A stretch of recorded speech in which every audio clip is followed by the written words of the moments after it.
Tennessee Senator Marsha Blackburn is one of those lawmakers demanding answers. Let's hear it from you firsthand, Senator. What is it that you're demanding?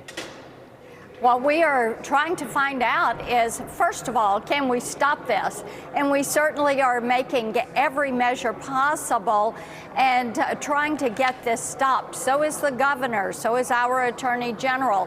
Secondly, we're trying to find out if they have vetted these individuals. Have they given them the proper health screenings and tests? Do they have notices to appear? Or are they just moving them away from the border? Are any criminals in this group? Do you have people that are on the terrorist watch list in these groups? Because we hear it will be busloads of 50.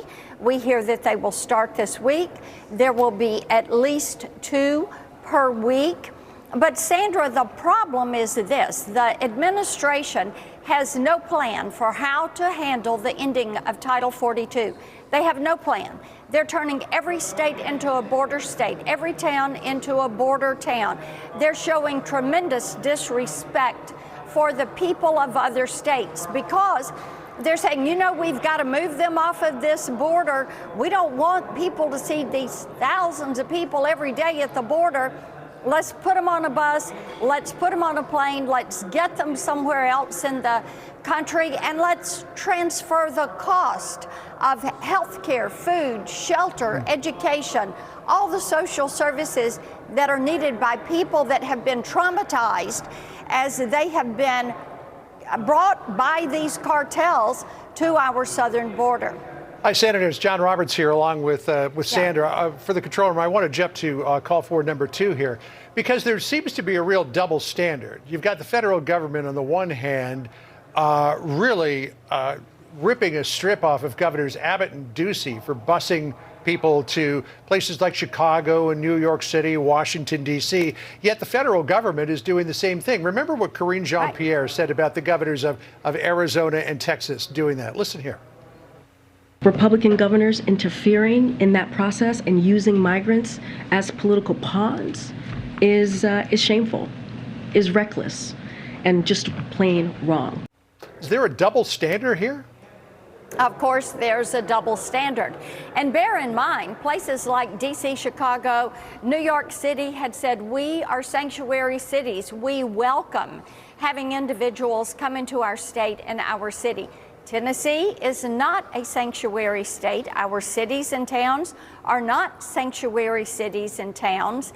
And they have said, no, we want the border secure. This is what happens when you do not abide by the rule of law, when you do not secure your border, when you do not have a plan.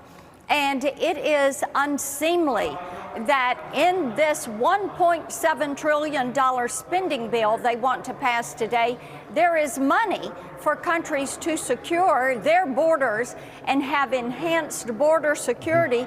But the money there for the Border Patrol, it says explicitly you cannot use this on border security. You can use it for mitigation, but not for security.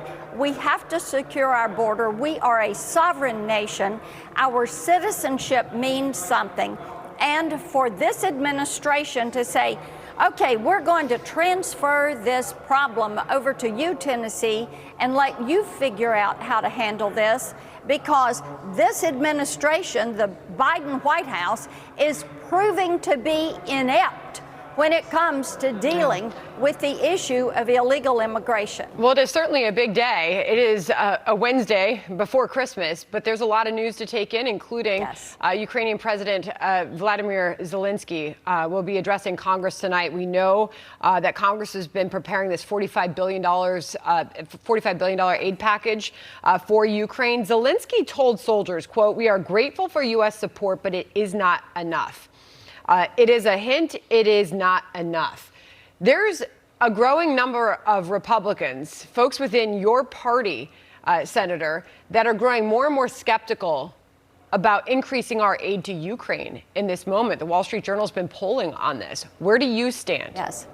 Yeah, you know, Sandra, there's a couple of things there. I'm one of those that would like to have some transparency and some accountability. The American people, Tennesseans, all of us, we support the Ukrainian people in their fight.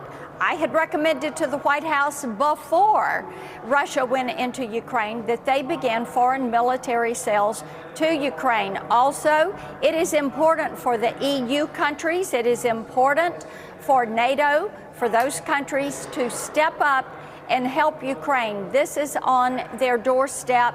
We do not want to see Russia or those in the axis of evil, Iran, China, North Korea, get the upper hand. And it is important that Ukraine have what they need, but we've got to have some accountability and some transparency on this. So when you say, Senator, it's important for Ukraine to have what it needs, Zelensky is going to come here hat in hand asking for ATACMS, artillery rockets. He also wants Gray Eagle and Reaper drones so that he can attack at much longer ranges. He believes he needs to do that in order to beat back Russia.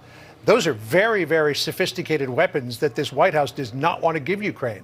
Are you saying that they should have those?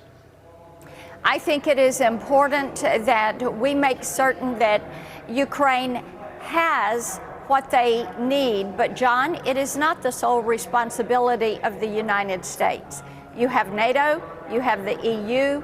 It is important that people step up. The United States has already spent in the past year more than what Ukraine spends on their military in a year.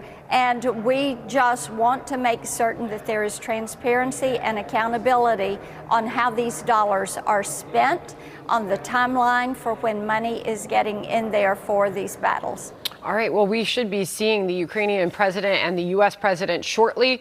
Biden is set to greet Zelensky when he arrives at the White House there, and then we know that they will sit down together, and later on, Zelensky will be addressing Congress. Really appreciate you joining us, Senator. Happy holidays to you and yours. Yeah, thank you.